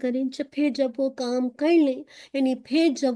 کر لیں تو انہوں نے اپنے خون اور اپنے اموال مجھ سے محفوظ کر لیے، مگر اسلام کے حق کے ساتھ، اور ان کا حساب اللہ پر ہے۔ تو کیا بات پتہ چلی کہ سوسائٹی کی وہ حالت جس میں اللہ کے قانون کے مطابق زندگی بسر کرنا ممکن نہ رہے، یہ ایک فتنے کی حالت ہے۔ آج بھی دیکھیے کتنے لوگ ہیں جو اسلام کے مطابق زندگی گزارنا چاہتے ہیں، لیکن کیا وہ بسر نہیں کر پا رہے، ممکن ہی نہیں ہو رہا۔ تو یہ ایک فتنہ ہے، اور اسلامی جہاد کا مقصد ہی کیا ہے؟ اس فتنے کی جگہ ایسے حالات پیدا کرنا جس میں بندہ صرف اللہ سبحانہ و تعالیٰ کے قانون کا متی بن کے رہ جائے۔ آج ایسا تو نہیں ہے۔ آج جو ہم نے دین لیا، چلو تم جدھر ہو ہوا کی، یعنی ہم جس سوسائٹی میں جاتے ہیں، جس دوستوں میں بیٹھتے ہیں، جس جگہ رہتے ہیں، ہم اس طرح کے رنگ اپنی زندگی میں لاتے ہیں۔ یہ تو نہیں ہے۔ اسی لیے تو جہاد کا حکم دیا گیا تھا کہ اسلام نافذ کیا جائے، اللہ کی عبادت کی جائے۔ تو جب اللہ کی عبادت صرف زمین پر مشکل ہو جائے، آپ اللہ کے قانون کے مطابق زندگی بسر نہیں کریں گے، ایک فتنے کی حالت ہے۔ تو اس حالت کو چینج کرنے کے لیے کیا ہے، اسی وجہ سے یہ قتال کا، یعنی جسے کہا جائے کہ نبی صلی اللہ علیہ وسلم کو اسی وجہ سے کہا کہ اب آپ لوگ مدینے میں مستحکم ہو گئے، تو اب جسے کہا جائے جنگ کی جائے گی تاکہ فتنے کو ختم کیا جائے اور اللہ کا قانون اس زمین پر نافذ کیا جائے، بندے اللہ کے قانون کے مطابق متی بن کر رہیں۔ اللہ سبحانہ و تعالیٰ میں ایسے ہی کرنے والا بنا دے۔ اسی لیے آگے میں بتا دیا ایک اور احکام، اور وہ احکام کیا ہے، صدقہ و خیرات کرنے کا حکم۔ کوئی بھی معاشرہ یاد رکھیے اس وقت تک اسٹرانگ نہیں ہو سکتا، مضبوط نہیں ہو سکتا جب تک اس کے امیر لوگ، معاشرے کے جو جسے کہا جائے بہت غریب لوگ ہیں، یعنی جو معاشرے کے استحکام کے لیے اپنے مال نہیں خرچ کرتے۔ اسی لیے اسلامی معاشرے میں رہنے والے جو امیر لوگوں پر فرض ہے، یہ فرض ہے، ان کی ذمہ داری ہے، کل اللہ ان سے پوچھے گا کہ وہ حکومت کے استحکام اور غریب لوگوں کے تعاون کے لیے اپنا مال خرچ کریں۔ آپ یہاں پہ رک کے سوچئے، آج کتنے لوگ، ابھی میری ریسنٹلی کسی سے بات ہو رہی تھی، ماشاءاللہ بارک اللہ، اتنا پیسہ ہے کہ اپنی ہر اولاد کو یہاں بھی گھر دیا ہے پاکستان۔ اب آپ دیکھیں کہ کتنے لوگ ہیں جن کی یہاں بھی پراپرٹی ہے، بیک ٹو ہوم میں بھی پراپرٹی ہے۔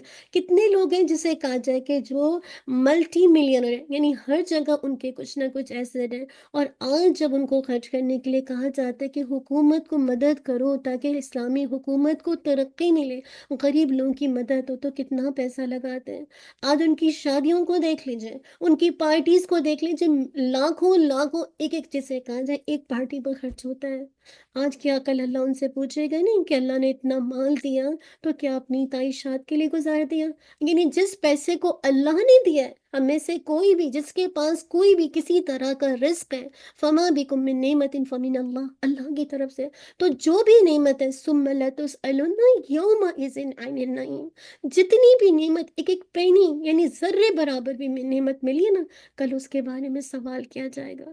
تو کیسے معاشرہ مستحکم ہوگا، کیسے حکومت محکم ہوگی، غریب لوگوں کی کیسے تعاون کیا جائے گا جب امیر لوگوں کو، جن کو اللہ نے مال دیا ہے، وہ خرچ نہ کریں۔ اس لیے ان سے کہا جا رہا ہے وَأَنفِقُوا، خرچ کرو، فی سبیل اللہ، اللہ کے راستے میں، وَلَا تُلْقُوا بِأَيْدِكُمْ إِلَى التَّهْلُكَةِ، اور اللہ کے راستے میں خرچ کرو اور اپنے ہاتھوں کو ہلاکت کی طرف مت ڈالو، وَأَحْسِنُوا، اور نیکی کرو، إِنَّ اللَّهَ يُحِبُّ الْمُحْسِنِينَ، بے شک اللہ نیکی کرنے والوں سے محبت کرتا ہے۔ تو بہت ضروری ہے کہ انسان نیکی کرے۔ ایک جنگ میں ایک مسلمان نوجوان کافروں کی صف میں گھس گیا اور شہید کے رتبے پر فائز ہو گیا۔ بعض لوگوں نے کہا اس نے اپنے آپ کو تو ہلاکت میں ڈال دیا اور یہ تو حرام ہے۔ ابو ایوب انصاری رضی اللہ عنہ نے یہ بات سنی تو سب لوگوں کو اکٹھا کیا اور فرمایا، لوگوں تم اس آیت کی یہ تعمیل کرتے ہو، یہ آیت تو ہم انصار کے بارے میں اتری ہے۔ جب اللہ نے اسلام کو طاقت بخشی اور اس کے مددگار بڑھ گئے تو ہم میں سے بعض لوگوں نے اللہ کے نبی صلی اللہ علیہ وسلم سے چھپا کر رازداری سے آپس میں کہا ہمارے مال تو برباد ہو گئے۔ اگر آپ کسی کی مدد کرتے ہیں تو آپ کے مال برباد تو نہیں ہوتے، یعنی ہماری کھیتی باڑیاں تباہ ہو گئی ہیں اور اللہ نے اسلام کو قوت و طاقت بخش دی، اس کی حمایتی و مددگار بڑھ گئے۔ اب اگر ہم اپنے کاروبار اور کھیتی باڑی کی طرف متوجہ ہو جاتے تو جو نقصان ہو گیا اس کمی کو پورا کر لیتے۔ آپ دیکھیے یہ لوگوں کا حال ہوتا ہے جب اللہ کے نبی نے خرچ کرنے کو کہا۔ چنانچہ ہم میں سے جن لوگوں نے یہ بات کہی تھی اس کے رد میں اللہ سبحانہ وتعالیٰ نے اپنے نبی پر یہ آیت نازل کر دی۔ تو اس کا مطلب یہ ہے، کیا مطلب ہے؟ یہ کہ جہاد و دین کو چھوڑ کر دنیا میں اگر ہم پڑیں گے تو گویا ہم نے اپنے آپ کو ہلاکت میں ڈال دیا۔ بس اس کا مطلب یہی ہے۔ اگر آج میں نے اور آپ نے اللہ کا دین چھوڑ دیا، اللہ کی شریعت چھوڑ دی، اپنے نفس سے جہاد چھوڑ دیا، اپنے مالوں سے جہاد چھوڑ دیا، تو میں نے اور آپ کو اپنے آپ کو ہلاکت میں ڈال دیا۔ لہٰذا ہمیں ہرگز ایسا نہیں کرنا چاہیے۔ تو یاد رکھیے صدقہ و خیرات کی دو لمٹس ہے، ایک ہوتا ہے فرضی اور ایک ہوتا ہے نفلی۔ فرضی صدقہ سے مراد زکوٰۃ ہے، وہ صرف اس شخص پر فرض ہے جس کے پاس 7.5 تولہ سونا یعنی 85 گرام سونے کے برابر مال ہو اور 1 سال تک وہ مال پڑا رہے۔ لیکن نفلی جو صدقہ ہے اس کی کوئی لمیٹیشن نہیں ہے۔ افضل درجہ یہ کہ ہر اپنی ضرورت سے یعنی اپنی ضرورت سے زیادہ جو بھی اضافی چیزیں وہ انسان خرچ کرے۔ اسی لیے اللہ تعالیٰ نے فرمایا وَيَسْأَلُونَكَ مَاذَا يُنْفِقُونَ قُلِ الْعَفْوَ، اور وہ تجھ سے پوچھتے ہیں کہ میں کیا خرچ کریں، کیا چیزیں خرچ کریں، کہہ دیجئے جو بہترین ہو، جو زائد از ضرورت ہو۔ اسی طرح اللہ تمہارے لیے کھول کر آیات بیان کرتے، کیوں؟ تاکہ تم لعلکم تتفکرون، تم غور و فکر کرو۔ ابو ہریرہ رضی اللہ عنہ سے روایت ہے کہ نبی صلی اللہ علیہ وسلم نے فرمایا، کیا بہترین صدقہ وہ ہے جو خوشحالی کے ساتھ ہو اور تم پہلے اپنی اہل و عیال پر خرچ کرو۔ تو کیا کہنے کا مقصد ہے؟ سب سے پہلے کس پہ خرچ کرنا ہے؟ اپنے گھر والوں پر۔ اس کا مطلب نہیں کہ ان کو لگژری پہ لگژری دیتے جائیں ایک کے بعد ایک، مراد ہے کہ سب سے یعنی صدقہ تو وہ ہے جو خوشحالی کے ساتھ ہو اور سب سے پہلے اپنے گھر والے اس چیز کے حقدار ہوں، پھر جو بھی جیسے جیسے رشتے آتے ہیں اس کے مطابق آپ خرچ کرتے جائیں گے۔ اسی لیے آگے حج اور عمرے کے احکام بتا دیا کہ حج اور عمرہ بھی عبادت ہے اور یہ عبادت بیت اللہ میں ادا ہوتی ہے اور وہاں پہنچنے کے لیے مال کی ضرورت ہے۔ لہٰذا صاحب استطاعت مسلمان پر زندگی میں ایک بار حج کرنا فرض ہے۔ وَأَتِمُّ الْحَجَّ وَالْعُمْرَةَ لِلَّهِ، اور حج اور عمرہ اللہ کے لیے پورا کرو۔ حج اور عمرہ اسلام کی عالمی معاشرت قائم کرنے کا ایک ذریعہ ہے۔ حج و عمرہ مسلمانوں کو اسلامی تاریخ سے جوڑنے اور مسلمانوں کی تربیت کرنے کا مہینہ تربیت کرنے کے ڈیز ہے۔ اللہ سبحانہ وتعالیٰ فرماتے ہیں الحج اشہر معلومات، حج چند مہینے ہیں جو معلوم ہے، جو ان میں حج فرض کر لیں تو حج کے دوران کیا نہ کریں، فلا رفث ولا فسوق ولا جدال فی الحج، جو حج کے دوران نہ کوئی شہوانی فعل کرے، نہ کوئی نافرمانی اور نہ کوئی جھگڑا، اور تم نیکی میں سے جو بھی کرو گے اللہ اسے جان لے گا۔ اور زیادہ راہ لے لو کہ جو شک یعنی بے شک جو زیادہ راہ کی سب سے بہتر خوبی یعنی سوال سے بچنا ہے، اور مجھ سے ڈرو اے عقل والو۔ اللہ تعالیٰ کہہ رہے ہیں واتقونی یا اولی الالباب، اللہ سے ڈرو یعنی ذاتی راہ ساتھ لے کر جاؤ، یہی دراصل تقویٰ ہے۔ آگے بتایا کہ اسلام ایک نظام اور سسٹم کا نام ہے۔ جو شخص اسلام میں داخل ہوتا ہے اس پر فرض ہے، لازم ہے، کمپلسری ہے، اوبلیگیٹری ہے کہ وہ اسلام کے ہر عمل پر، ہر حکم پر عمل کرے۔ ہاں، ایسا نہ ہو کہ آسان یا جو پسندیدہ عمل آپ کے نفس کو سوٹ کرتے ہیں وہ تو آپ کر لیں اور مشکل کام آنے پر آپ بہانے بنا کر نکل جائیں۔ یہ مسلمان فعل نہیں ہے، یہ منافقت ہے، یہ نفس پرستی ہے۔ اسی لیے اللہ تعالیٰ کہہ رہے ہیں یا ایھا الذین آمنوا ادخلوا فی السلم کافہ ولا تتبعوا خطوات الشیطان انہ لکم عدو عدو مبین۔ اے لوگوں جو ایمان لائے ہو، اسلام میں پورے کے پورے کمپلیٹ سلنڈر کرنا ہے، پورے کے پورے داخل، اور شیطان کے قدموں کے پیچھے مت چلو، کیونکہ وہ تمہارا کھلا دشمن ہے۔ یعنی تمہارے عقائد، تمہارے خیالات، تمہارے نظریات، تمہارے علوم، تمہارے طور طریقے، تمہاری رسم و رواج، تمہارے کاروبار، تمہاری زندگی، سب کچھ اسلام کے تابع ہونا چاہیے۔ ایسا نہیں ہونا چاہیے کہ تم شادی میں تو منافقت دکھا رہے ہو اور گھروں میں تم اپنے یعنی دینی اداروں میں تم کو دین کا لبادہ اڑا ہوا ہے۔ ایسا نہیں ہونا چاہیے۔ دعویٰ تو تم اسلام کا کرو اور اپنا معاشی نظام تمہارا روس کے مطابق ہو، سیاسی نظام تمہارا گوروں کے مطابق ہو، مسجد میں تم اللہ کو یاد کرو اور کاروبار کرتے وقت اللہ کی یاد ہی تمہارے اندر نہ رہے اور تم ناجائز طریقوں سے کمائی کرنا شروع کرو، اور تم رسول کا جسے کہا جائے خود جسے کہا جائے اطاعت کا ڈھنڈورا پیٹتے جاؤ اور بدعات کو چھوڑنا نہ چاہو، تو پھر کیسے ہوگا؟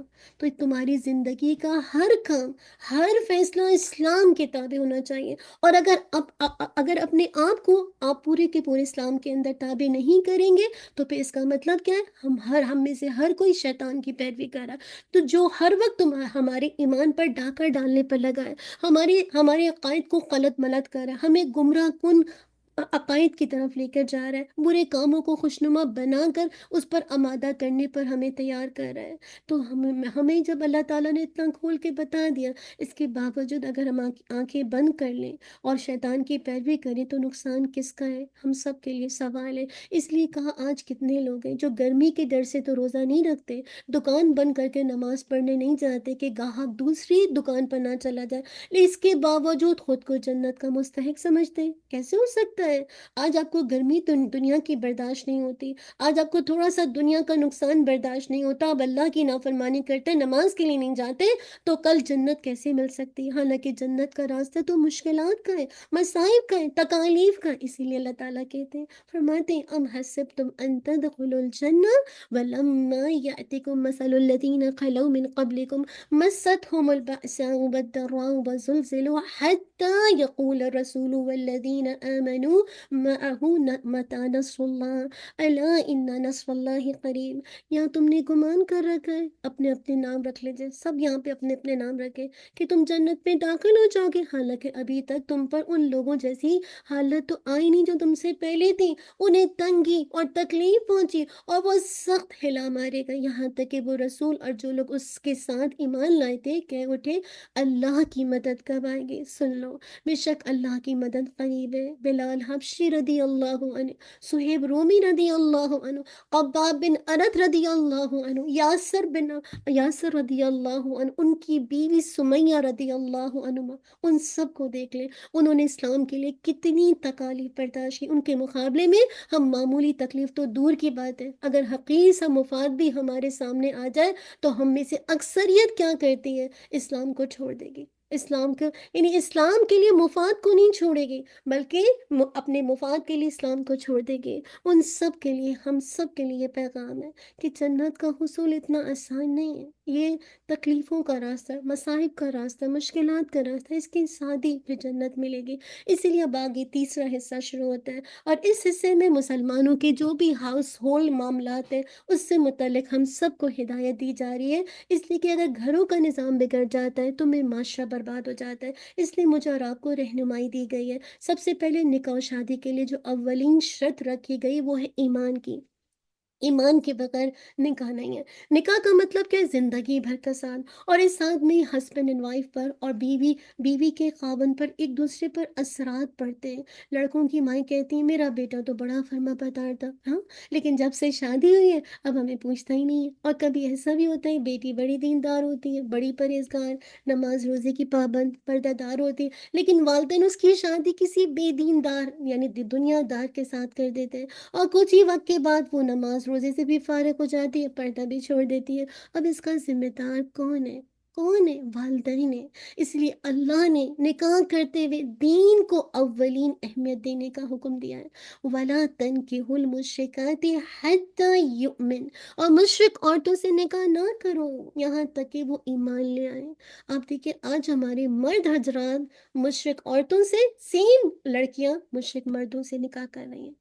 مجھے ریسنٹلی کسی نے بتایا تھا کہ کسی کے یہاں جانا ہے، وہ بتا رہی ہیں کہ ان سب نے سمجھا دیا، اور آپ دیکھیں سب جا رہے ہیں کیونکہ اتنا پریشر ہے، جسے کہا جائے معاشرے کا، لوگوں کا، کلچر کا، کہ آپ شادی میں اپنے بچوں کی شریک بھی ہو رہی ہیں۔ ہاں اگر وہ مشرک عورت اگر مسلم ہو جاتی پھر نکاح میں کوئی حرج نہیں تھا، لیکن اگر وہ مشرک ہے، فائر ورشپر ہے، ہندو ہے، آپ کیسے نکاح کر سکتے ہیں؟ یہاں تک کہ وہ ایمان لے آئے، اور یقیناً ایک مومن لونڈی کسی بھی مشرک عورت سے بہتر ہے، خواہ وہ تمہیں اچھی لگے، اور نہ اپنی عورتیں مشرک مردوں کے نکاح میں دو یہاں تک کہ وہ ایمان لے آئے، اور یقیناً ایک مومن غلام کسی بھی مشرک مرد سے بہتر ہے۔ یہ کون کہہ رہا ہے؟ اللہ سبحانہ و تعالیٰ کہہ رہے ہیں، خواہ وہ تمہیں اچھا معلوم ہو۔ اللہ کے نبی صلی اللہ علیہ وسلم نے فرمایا، تنکح النساء لأربعۃ، لمالها ولحسبها ولجمالها ولدینها۔ عورتوں سے شادی چار چیزیں دیکھ کر کی جاتی ہے، اس کا مال دیکھ کر، اس کی خاندانی وجاہت یعنی حسب و نسب دیکھ کر، اس کی خوبصورتی دیکھ کر، اس کا دین دیکھ کر۔ تو تم دیندار عورت کو پانے کی کوشش کرو۔ بس یہ کرائیٹیریا ہے میرے اور آپ کے لیے شادی کے لیے، کہ میں اور آپ اپنے بچوں کی شادی کے لیے دیندار کو ترجیح دیں۔ انشاءاللہ جب آپ یقین کے ساتھ حدیث پہ عمل کریں گے، اللہ آپ کو کبھی مایوس نہیں کرے گا۔ پھر یہ کہ شادی کے بعد سب سے جو بڑا کام ہوتا ہے وہ سیکشول ریلیشن شپ، جنسی عمل اور اولاد کا حصول ہے۔ اس لیے اسلام نے اس کے حوالے سے بھی دیکھیے کتنا کھول کر ہمیں پرنسپل دے دیا۔ وہ کیا ہے؟ وَيَسْأَلُونَكَ عَنِ الْمَحِيضِ قُلْ هُوَ أَذًى فَاعْتَزِلُوا النِّسَاءَ فِي الْمَحِيضِ۔ اور وہ تجھ سے حیض کے بارے میں پوچھتے، کہہ دیجئے کہ وہ ایک طرح کی گندگی ہے، تکلیف ہے، تو حیض میں عورتوں سے علیحدہ رہو اور ان کے قریب نہ جاؤ، یہاں تک کہ کیا حتیٰ کیا ہو جائے، یا تو وہ پاک ہو جائے۔ پھر جب وہ غسل کر لیں تو ان کے پاس آؤ جہاں سے تمہیں اللہ نے حکم دیا ہے۔ بے شک اللہ ان سے محبت کرتا ہے جو بہت توبہ کرنے والے، اور ان سے محبت کرتا جو بہت پاک و صاف رہنے والے ہیں۔ تو جنسی عمل انجام دینے سے پہلے، سیکشول ریلیشن شپ قائم کرنے سے پہلے بھی اللہ سبحانہ و تعالیٰ نے ہمیں ہدایت دے دی، نساؤکم حرث لکم فأتوا حرثکم انا شئتم۔ تمہاری عورتیں تمہارے لیے کھیتی ہیں، سو اپنی کھیتی میں جس طرح چاہو آؤ، اور اپنے لیے آگے آگے سامان بھیجو، اور اللہ سے ڈرو اور جان لو کہ تم اس سے ملنے والے ہو، اور ایمان والوں کو خوشخبری دے دو۔ یہاں پہ جو بات بتائی جا رہی ہے کہ حیض کے دنوں میں آپس میں میاں بیوی کے تعلق نہیں ہونا چاہیے، جب وہ پاک ہو جائیں تو ان کے ساتھ تعلق قائم کر سکتے ہیں، اور اس مقام سے کرو جس مقصد کے لیے جو چیز بنائی گئی ہے۔ ایسا نہ ہو کہ دبر کے راستے سے، پیچھے کے راستے سے انسان اس تعلق کو قائم کرے، کیونکہ یہ نقصان دہ ہونے کے ساتھ ساتھ بہت بڑا گناہ ہے۔ آج لوگ اپنی سیکشل ڈیزائر پوری کرنے کے لیے نہیں خیال کرتے کہ وہ اورل سیکس کر رہے ہیں یا پیچھے سے کر رہے ہیں، آگے سے کر رہے ہیں، بس ان کو اپنی ڈیزائر جانوروں کی طرح پوری کرنی۔ اللہ تعالیٰ تو اتنے نجی معاملات میں جو کہ ہسبینڈ اینڈ وائف کے اتنا کھول کے بیان کر رہے ہیں، اتنا واضح بیان کر رہے ہیں کہ تم اس کو کس طرح سے پرفارم کرو گے تو یہ تمہارے لیے عبادت بن جائے گا۔ اگر وہی چیز تم غلط طریقے سے کرو گے تو تم گناہ گار ہو جاؤ گے، اور وہ تمہارے لیے نقصان دہ۔ اور لیکن اگر تم صحیح جس طرح اللہ سبحانہ و تعالیٰ نے حکم دیا اس طرح کرو گے تو یہ تمہارے لیے عبادت بن جائے گا۔ تو کہنے کا مقصد ہے اللہ سبحانہ و تعالیٰ ہمیں توفیق دے کہ اس ریلیشن شپ کے اندر ہمارا مقصد کیا ہو، ایک دوسرے کو خوش کرنا بھی، ساتھ ہی اولاد کا حصول ہو۔ پھر آگے بتایا، اب ہوتا ہے کہ کبھی کبھی زندگی کی گاڑی کو بریک لگ جاتی ہے۔ ہاں، ہوتا یہ ہے نا کہ بڑے اچھے حالات گزر رہے ہوتے ہیں، لیکن ہوتا کیا ہے کہ آپس میں تو اور میں شروع ہو جاتی ہے، اور زندگی کی گاڑی کو بریک لگ جاتی ہے۔ تو پورے تحمل کے ساتھ اس چیز کو آپ کو فیس کرنا پڑتا ہے۔ اور اس معاملے میں بھی یاد رکھیے، جب اس طرح کی زندگی کی بات آ جائے کہ چلتے چلتے آپ کی زندگی کی گاڑی رکنے لگے، تو اس معاملے میں بھی آپ ایک دوسرے کا احترام نہ بھولیں، ایک دوسرے کی رسپیکٹ نہ بھولیں۔ اسی لیے فرمایا وَلَا تَنْسَوُا الْفَضْلَ بَيْنَكُمْ إِنَّ اللَّهَ بِمَا تَعْمَلُونَ بَصِيرٌ۔ اور آپس میں احسان کرنا نہ بھولو۔ ٹھیک ہے، اب تمہاری گاڑی آگے نہیں چل رہی زندگی کی، کسی بھی وجہ سے تم ایک دوسرے کے ساتھ آگے موو آن نہیں ہو سکتے ہو، لیکن آپس میں تم احسان کو وہ نہ بھولو جو تم نے اس کے ساتھ کیا یا اس نے تمہارے ساتھ کیا۔ کیوں؟ کیونکہ بے شک اللہ اس کو جو تم کر رہے خوب دیکھنے والا ہے۔ اگر ہم لڑائی اور ناراضگی کے موقع پر بھی دوسرے کے مقام اور مرتبے کا خیال رکھیں رکھیں۔ تو یاد رکھیے بڑے سے بڑا جھگڑا بھی چند منٹوں میں ختم ہو جاتا ہے، لیکن جب ہم لحاظ نہیں کرتے، ہم بے باکی کے ساتھ بدتمیزی کرنا شروع کر دیتے ہیں، ایک دوسرے پر الزام تراشی شروع کر دیتے ہیں، احسان کو فارگیٹ کر دیتے ہیں، تو پھر جھگڑے نہیں ہوں گے تو پھر کیا ہوں گے؟ اسی لیے آگے پھر ایلا کے احکام بتا دیے۔ ایلا، اگر کبھی کوئی بھی شوہر اور بیوی کا باہم جھگڑا ہو جائے تو اسے سالہ سال تک نہیں چلنا چاہیے، یا چھوٹی چھوٹی چھوٹی باتوں پر طلاق تک نہیں پہنچ جانا چاہیے۔ اس لیے اللہ تعالیٰ کہہ رہے للذین یؤلون من نسائہم تربص اربعۃ اشہر، ان لوگوں کے لیے جو اپنی عورتوں سے قسم کھا لیتے ہیں 4 مہینہ انتظار کرنا، پھر اگر وہ رجوع کر لیں تو بے شک اللہ بے حد بخشنے والا نہایت رحم والا، اور اگر طلاق کا پختہ ارادہ کر لیں تو بے شک اللہ سب کچھ سننے والا، سب کچھ جاننے والا ہے۔ یعنی اگر کبھی جھگڑا ہو جائے تو ایسا نہ ہو کہ ہسبینڈ گھمنڈ میں آ کر قسم کھا لے، اللہ کی قسم میں اس سے صلاح نہیں کروں گا، اور اس کے پاس 4 ماہ کا وقت ہے، اس کے اندر اندر اس کو صلح کر لینی چاہیے، یا اس کو طلاق دے کر عورت کو فارغ کر لینا چاہیے۔ ایسا جائز نہیں ہے کہ عورت کو آپ سالوں سال تک لٹکائے رکھیں، نہ اس کو بسانے دیں اور نہ اس کو فارغ کریں، اس سے منع کیا جا رہا ہے۔ اسی لیے آگے طلاق کا طریقہ بتا دیا کہ اگر عورت کو طلاق دینے کی ضرورت پیش آئے تو اسے ایک طلاق دینی چاہیے، اور پھر عدت کے اندر اندر شوہر رجوع کرنے کا حق رکھتا ہے۔ اگر عدت گزر گئی اور شوہر نے صلح نہیں کی تو نکاح خود بخود ختم ہو جائے گا اور عورت آزاد ہو جائے گی۔ ہاں، اگر باہمی رضامندی سے نیا نکاح کرنا چاہیں تو جائز ہے، اور اگر عورت پریگننٹ ہے تو اس کی عدت بچے کی پیدائش ہے۔ تو عدت کے احکام سے دیکھیے مراد وہ عدت ہے جس میں عورت اگر شادی نہ کر سکے، اور یہ ہر عورت کی مختلف ہو سکتی ہے۔ جو متعلقہ عورت کی عدت ہے وہ 3 طرح سے، جو حاملہ ہے اس کی عدت جو پیدائش کی یعنی اس کی جو عدت ہے بچے کی پیدائش کے ساتھ ہے۔ جس خاتون کو صحیح طریقے سے حیض نہیں آتے، ایام نہیں آتے، اس کی عدت 3 حیض ہے۔ جیسے اب آپ 50+ ہے، اب آپ کو نہیں، آپ کا مینوپاز میں چلے گا، اب آپ کو نہیں آ رہا ہے، تو آپ کی اگر اس دوران کسی کی ہوتی تو اس کو 3 حیض ہے۔ جس خاتون ڈیورس ہوتی ہے، جس خاتون کو کسی وجہ سے سوری جسے کہا جائے حیض آتا ہے اور ایام آتے ہیں، تو اس کی جو عدت ہے وہ 3 حیض ہے۔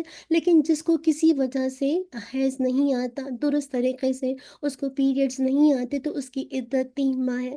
اور جس عورت کا خاوند فوت ہو جائے تو پھر اس کی بھی عدت 2 طرح سے ہے، ٹھیک ہے۔ ایک تو یہ اس سے پہلے والے جو آپ نے عدتیں دیکھی وہ کس کی تھی؟ مطلقہ کی تھی، ڈیورس والے کی تھی، لیکن سیپریشن یعنی جن کی آپس میں ایک دوسرے کے ساتھ علیحدگی ہو گئی ہے۔ لیکن اگر کسی کا شوہر فوت ہو گیا تو اس کی عدت 2 طرح سے، اگر وہ پریگننٹ ہے تو اس کی عدت بچے کی پیدائش کے ساتھ ہو جائے گی، اور اگر حاملہ نہیں ہے تو پھر 4 مہینہ 10 دن۔ تو عدت کے دوران عورت سے نکاح کرنا یا عورت کو نکاح کا پیغام بھیجنا جائز نہیں ہے۔ ولا جناح علیکم فیما اردتم به من خطبۃ النساء او اکننتم فی انفسکم، اور تم پر اس بات پر کچھ گناہ نہیں کہ جس کے ساتھ تم ان عورتوں کے پیغام نکاح کا اشارہ کرو یا اپنے دلوں میں چھپائے رکھو۔ اللہ جانتا ہے کہ تم انہیں ضرور یاد کرو گے، اور لیکن ان سے پوشیدہ عہد و پیما مت کرو، مگر یہ کہ کوئی معروف بات کرو اور نکاح کی گرہ پختہ نہ کرو یہاں تک کہ لکھا ہوا حکم اپنی مدت کو پہنچ جائے، مراد ہے کہ عدت ختم ہو جائے۔ اور جان لو کہ اللہ جانتا ہے جو تمہارے دلوں میں، پر اس سے ڈرو۔ وَاعْلَمُوا أَنَّ اللَّهَ غَفُورٌ حَلِيمٌ، اور جان لو کہ بے حد اللہ تعالیٰ بے حد بخشنے والا نہایت بردبار ہے۔ تو جس عورت سے کوئی جن سے تعلق قائم نہیں ہوا اس کی کوئی عدت نہیں ہے۔ مہر کے احکام کے حوالے سے نکاح میں مہر ضروری ہے، اس کے بغیر عورت حلال نہیں ہوگی۔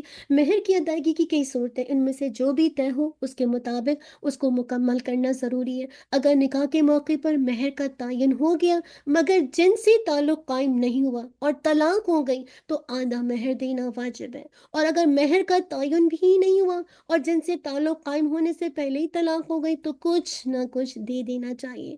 لا جناح علیکم ان طلقتم النساء ما لم تمسوهن او تفریضوا لهن فریضہ، تم پر کوئی گناہ نہیں اگر تم عورتوں کو طلاق دے دو جب تک تم نے انہیں ہاتھ نہ لگایا ہو یا ان کے لیے کوئی مہر مقرر نہ کیا، اور انہیں سامان دو، وسعت والے پر اس کی وسعت کے مطابق اور تنگی والے پر اس کی طاقت کے مطابق، سامان معروف طریقے کے مطابق دینا ہے، نیکی کرنے والوں پر یہ حق ہے۔ اور اگر تم نے انہیں ان سے پہلے طلاق دے دو کہ تم انہیں ہاتھ لگاؤ اس حال میں کہ تم ان کے لیے کوئی مہر مقرر کر چکے ہو، تو تم نے جو مہر مقرر کیا اس کا نفس لازم ہے، مگر یہ کہ وہ معاف کر دے یا وہ شخص معاف کر دے جس کے ہاتھ میں نکاح کے گرا ہے۔ اور یہ بات کہ تم معاف کر دو تقوی کے زیادہ قریب ہے۔ کس کو کہا جا رہا ہے؟ اللہ تعالیٰ ہم سب کے بہاف میں مردوں کو کہہ رہے کہ تم معاف کر دو، تقوی کے زیادہ قریب ہے، اور آپس میں احسان کرنا نہ بھولو، بے شک کیا ہے اللہ تعالیٰ اور اللہ اس کو جو تم کر رہے ہو خوب دیکھنے والا ہے۔ اللہ تعالیٰ یہ سارے معاملات کو اچھی طرح جانتا ہے کہ کون صحیح ہے، کون غلط ہے، کون واقعی جسے کہا جائے احسان کرنے والا ہے، کون نہیں۔ تو ان معاملات پہ بہت کیئرفل ہونا چاہیے، طلاق کو مذاق نہیں بنانا چاہیے۔ طلاق کا لفظ 3 دفعہ کہنا، طلاق ہے طلاق ہے طلاق ہے، اس کو اتنا اللہ کی آیات کو مذاق بنایا گیا ہے۔ اس یعنی ان آیات کے بعد اللہ تعالیٰ نے فرمایا وَلَا تَتَّخِذُوا آیَاتِ اللَّهِ هُزُوًا، اس کو ایک کھیل بنا دیا گیا، تماشا بنا دیا گیا ہے، اور پتہ نہیں اس کے بعد کتنے گھر جسے کاجا ختم ہو چکے ہیں۔ حالانکہ ایک طلاق دینے سے 3 دفعہ کہیں، ایک دفعہ کہیں، ایک طلاق قائم ہوتی ہے۔ آپ کے پاس رجوع کا ٹائم ہے 3 مہینے، اور جب تک 3 حیض ہے، لیکن لوگوں نے اس کو کھیل بنا کے زندگیوں کو ختم کر دیا۔ اللہ سبحانہ وتعالیٰ ہمیں بچا کے رکھے۔ اسی لیے اب آخر میں ایک واقعہ آتا ہے طالوت کا، الم تر الی الملأ من بنی اسرائیل من بعد موسیٰ، بنی اسرائیل کا ایک واقعہ بیان کیا جا رہا ہے۔ اس قالوا لنبی لہم مبعث لنا ملکا نقاتل فی سبیل اللہ، ہوا یہ تھا کہ بنی اسرائیل کی بزدلی اور انہوں نے جہاد کو چھوڑ دیا تھا، اور انہیں ان کے وطن سے نکال دیا گیا تھا، ان کے بچوں اور عورتوں کو لونڈیا غلام بنایا گیا تھا۔ ان کے سرداروں نے وقت کے جو نبی تھے شیش علیہ السلام سے درخواست کی کہ آپ ہمارے لیے ایک بادشاہ مقرر کر دیں تاکہ ہم اللہ کی راہ میں لڑیں۔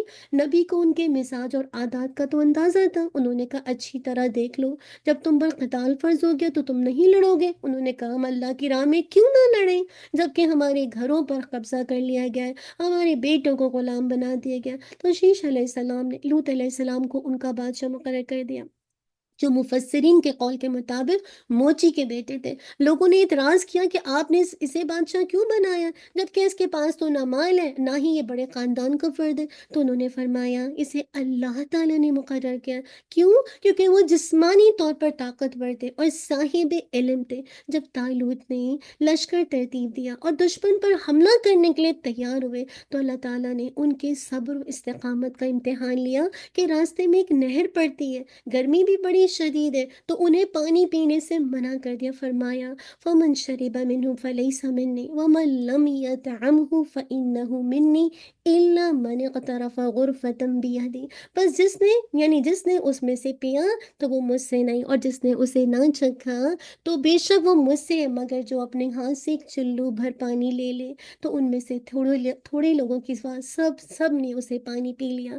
نتیجہ یہ ہوا کہ پانی پینے والوں کی ہمت جواب دے گئی اور انہوں نے لڑنے سے انکار کر دیا، اور جو اس امتحان میں پاس ہو گئے اللہ نے ان کی مدد فرمائی اور وہ بادشاہ کے بہت بڑے لشکر پر غالب آ گئے۔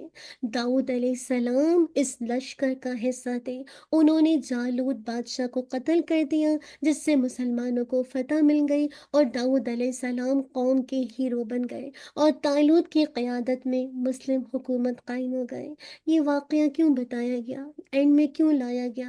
یہ واقعہ بتانے کا مقصد یہ ہے کہ امت محمد صلی اللہ علیہ وسلم جنہیں اب امامت کا منصب عطا کیا گیا ہے انہیں بھی اسی طرح جہاد کرنا چاہیے، اور اسلام کی جو حکومت ہے، اسلامی حکومت قائم کرنے کی کوشش کرنی چاہیے۔